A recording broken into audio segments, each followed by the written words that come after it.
The August sun burned relentlessly overhead as I tore through the community dumpster behind our HOA office building, digging with frantic, trembling hands. Sweat streamed down my face while I ripped open bag after bag of trash. Buried somewhere in this filthy mountain of garbage were my heart medications, the pills that literally kept me alive. With every passing minute without them, I felt my chest tightening, a pressure growing that no amount of deep breathing could ease. That's when I heard her voice behind me, dripping with smug satisfaction. Well, Thomas Mitchell, isn't it? I froze. Karen Peaton, our HOA president, stood with her arms crossed, wearing the expression of someone who believed she'd just uncovered a crime scene. I hope you're not making an even bigger mess of our pristine community area, she added. I turned toward her, trash stuck to my shirt, panic cracking my voice. Karen, please. Did you throw away a package from Westfield Pharmacy?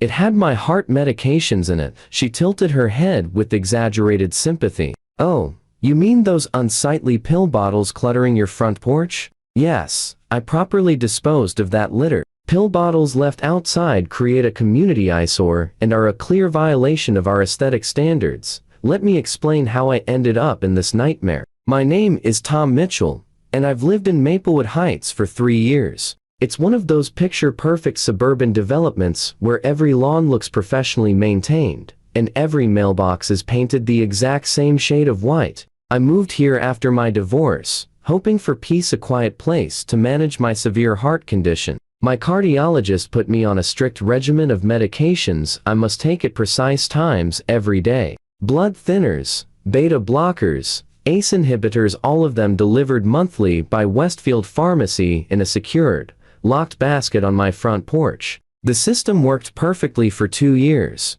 until Karen Peaton decided my medical reality was her newest personal crusade. Karen had been HOA president for only 6 months, yet in that short time, she had evolved from a normal neighbor into something resembling a suburban dictator. She patrolled the streets with a clipboard, measuring grass lengths, scrutinizing paint swatches, and issuing violation notices for the most ridiculous infractions imaginable. Just last month, she fined Mrs. Chen $50 because her garden gnome was apparently non-regulation height, but Karen's campaign had recently escalated. She'd begun what she proudly called proactive community beautification, which essentially meant removing anything she personally found unattractive without warning.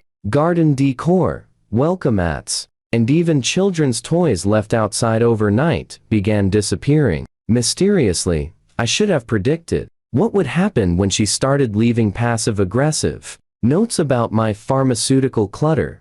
The locked basket wasn't visible from the street, positioned discreetly beside my front door, but Karen had apparently been observing it from her living room window across the street to see if it was a security threat. 3 days ago, I returned from my part-time job at the library to find my porch completely empty. The locked basket was gone along with my entire monthly medication delivery that had arrived earlier that morning. My neighbor, Mrs. Rodriguez, was watering her flowers when she noticed my panic. "Tom, are you okay?" she asked gently. "My medications are missing. The whole delivery basket is gone." Mrs. Rodriguez glanced nervously toward Karen's house and lowered her voice. "I saw her earlier with bolt cutters and a garbage bag. She was muttering about removing unauthorized trash containers." My heart actually skipped a beat, not figuratively, but physically. Without my medications, my arrhythmia would return within hours, and my blood pressure would surge to dangerous levels. I had maybe a day before things became life-threatening. I went straight to Karen's door, forcing my voice to stay level. "Karen, I need my medications back immediately. They're not trash, they're prescription drugs that keep me alive." She opened the door with that infuriating, self-satisfied smile she reserved for moments she believed she was enforcing justice. "Thomas, I understand you're upset, but community standards apply to everyone. Those pill bottles were creating an unattractive display and violated Section 12.4 of our aesthetic guidelines. Karen, they weren't display items. They were life-saving medications secured in a locked, discreet container." "Locked or not," she replied, "they were visible from certain angles and constituted clutter. I disposed of them according to proper waste management protocols. The way she said disposed made my blood go cold. You threw them away? Those medications cost over $800 and can't be replaced for 3 weeks. That sounds like a personal problem, Thomas. Perhaps next time you'll plan more appropriately and avoid compromising our community's visual standards. She actually began closing the door. I put my hand out to stop it, chest tightening again. Karen, going to have a medical emergency without those pills. Please just tell me which dumpster you used. Don't you dare threaten me, Thomas Mitchell. Remove your hand before I call the police for harassment. That night was the longest of my life. I could feel my heart rhythm slipping out of sync.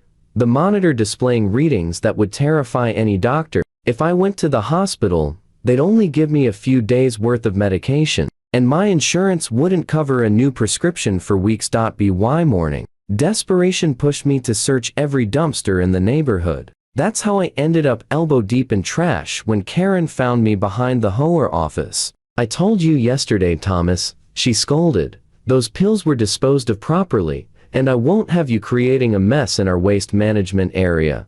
Karen, I'm having chest pains. This isn't a game. She actually laughed. Oh, stop being dramatic. If you were truly having an emergency, you'd be in a hospital, not digging through garbage like some vagrant. That was the moment I pulled out my phone and dialed 911. Karen's smirk faltered. 911. What's your emergency? This is Tom Mitchell at 1247 Maple Drive. I'm experiencing cardiac symptoms because someone threw away my heart medications. I need an ambulance and police assistance. Sir, did you say someone threw away your medications? Yes. The HOA president confiscated my prescription drugs from my porch and disposed of them. I'm having chest pains and difficulty breathing. Karen's face drained of color. You can't seriously be calling the police over HOA regulations. The operator stayed on the line as I explained everything. Within minutes, sirens echoed through Maplewood Heights. 2 police officers and an ambulance crew arrived almost at the same time. Officer Martinez approached first, taking in the sight of me covered in garbage, while Karen stood neatly beside her clipboard, pretending she had done absolutely nothing wrong. Sir, you called about missing medications? Officer Martinez asked. Yes, officer. This woman is Karen Peetson, our HOA president. 3 days ago, she removed a locked container with my heart medications from my porch and threw them away. I've been without my cardiac prescriptions for more than 48 hours. Officer Martinez turned to Karen. Ma'am, is this accurate? Karen straightened, gripping her clipboard like it was a shield. Officer, I was enforcing community standards in accordance with our Homeowners Association guidelines. Those pill bottles constituted litter and violated our aesthetic regulations. Ma'am, he pressed. Are you saying you removed prescription medications from this man's property? I removed unsightly clutter compromising our community's visual standards. The fact that it happened to be medication is irrelevant to the violation. Officer Martinez exchanged a sharp glance with his partner, Officer Chen. Ma'am, prescription medications are not clutter. They are medical necessities. Where did you dispose of them? Karen gestured proudly toward the dumpster. Right there in the appropriate waste receptacle. I followed proper disposal protocols. You threw prescription drugs in a dumpster? I disposed of community litter according to established procedures, she insisted. Officer Chen documented everything while the paramedics checked my vitals. My blood pressure was dangerously high, and my heart rhythm was visibly unstable on their portable EKG. Sir, we need to get you to the hospital immediately, the lead paramedic said. These readings show you're in immediate cardiac distress. Officer Martinez looked back at Karen, his tone harder now. Ma'am, you realize you may have endangered this man's life? That's ridiculous. HOA regulations clearly state unauthorized items cannot be stored on porches. I was within my rights to remove violations. Ma'am, HOA regulations don't override state and federal laws. Tampering with someone's prescription medication is a serious criminal offense. For the first time, Karen's confidence wavered. Crime? I was enforcing community standards. Ma'am, please show us exactly where you disposed of the medications. Karen led us to the large dumpster behind the HOA office. still clutching her clipboard as if it might somehow protect her from reality. Officer Chen took photographs while Officer Martinez began pulling garbage bags aside. "Here," Karen said, pointing. "I disposed of the litter in this section yesterday morning." What Officer Martinez uncovered made everyone fall silent. Scattered among coffee grounds and rotting food were ripped open pill bottles. Prescription labels with my name and dosage instructions were clearly visible. Some pills were loose, smeared with garbage. Others still in their bottles were contaminated by spoiled food. "Jesus Christ," Officer Martinez muttered before regaining composure. "Ma'am, do you understand what you've done?" Karen stared at the evidence: the labeled bottles, the tablets, my medical information mixed with trash, and her face changed as the truth finally hit her. I was just enforcing the rules," she whispered. "Ma'am, you've destroyed roughly $800 worth of prescription medication and created a health hazard by mixing pharmaceutical waste with household garbage. You also endangered this man's life by preventing him from accessing life-sustaining treatment." Officer Chen photographed every bottle, label, and spilled pill. The evidence was overwhelming. "Ma'am," Officer Martinez said, "turn around and place your hands behind your back."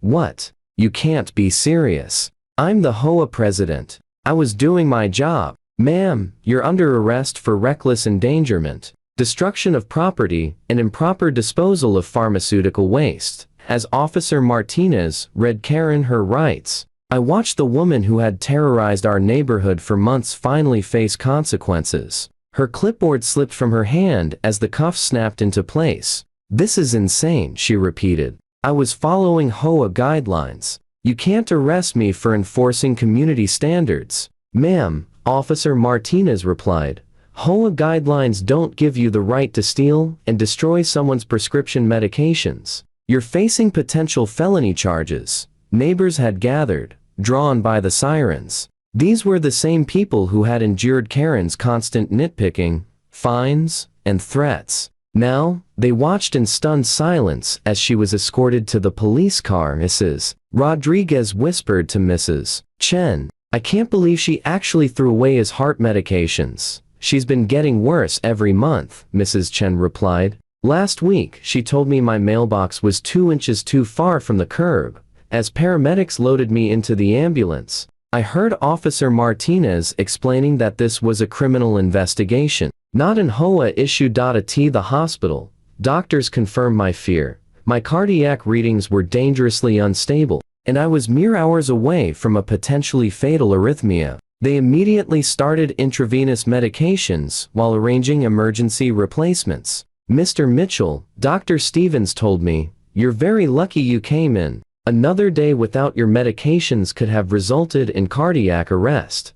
Meanwhile, at the police station, Karen was learning that the HOA authority meant nothing in the real world. The charges were severe: first-degree reckless endangerment, theft of prescription medications, destruction of property, and improper disposal of pharmaceutical waste. Her husband had to hire a criminal defense attorney, and within hours, the story hit the local news. HOA president arrested for throwing away neighbors' heart medications became the lead headline on 3 stations. Westfield Pharmacy provided documentation of the medication's value, and my cardiologist submitted a detailed medical report explaining the life-threatening emergency Karen caused. 2 weeks later, once I'd recovered enough, I attended the emergency HOA meeting called to address her arrest. The room was filled with neighbors who had suffered under her increasingly authoritarian leadership.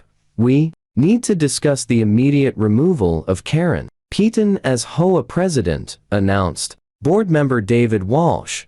The vote wasn't close. 37 residents voted for her removal. Only 2 abstained. Not a single person voted in her favor. Karen's criminal trial was scheduled for October, but her attorney advised her to accept a plea deal. She ultimately pled guilty to reckless endangerment and received 18 months in prison, 3 years probation, and an order to pay $8,000 in restitution covering my medical bills, replacement prescriptions, and legal fees. When the judge read the sentence, Karen's face went completely white. 18 months? For HOA violations? She whispered. "Ma'am," the judge replied. This is not about HOA violations. You endangered a man's life by destroying his life-sustaining medications.